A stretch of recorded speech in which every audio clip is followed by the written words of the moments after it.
السلام علیکم، آپ دیکھ رہے ہیں کے نیوز چینل انٹرنیشنل۔ یوٹیوب پر ہمارا چینل سبسکرائب کیجئے اور رہیں دنیا بھر کی خبروں سے باخبر۔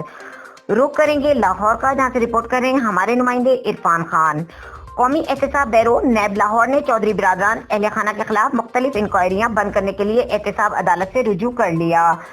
نیب ذرائع کے مطابق دوران تفتیش چودھری شجاعت حسین اور ان کے صاحبزادوں کے خلاف آمدن سے زائد اثاثہ جات بنانے کے شواہد موصول نہ ہوئے۔ چودھری برادران کے خلاف 3 مختلف انکوائریاں نیب میں زیر التوا تھیں۔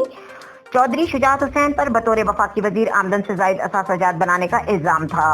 چودھری پرویز الہی پر بطور اسپیکر پنجاب اسمبلی کی آمدن سے زیادہ اثاثہ جات بنانے کا الزام تھا۔ چودھری پرویز الہی پر بطور لوکل گورنمنٹ منسٹر غیر قانونی تعیناتیوں کا الزام تھا۔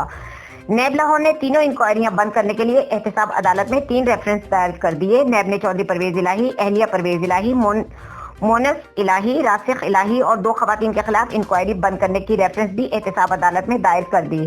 خیال رہے کہ چودھری شجاعت، چودھری پرویز سمیت دیگر کے خلاف 12 اپریل 2000 میں تحقیقات کا آغاز کیا گیا تھا۔ 11 مارچ 2015 کو انکوائریاں نیب لاہور کو منتقل کی گئی تھیں۔ اس سے قبل چودھری برادران کے خلاف 19 جنوری 2021 کو چیئرمین نیب نے انکوائریاں بند کرنے کی منظوری دے دی تھی۔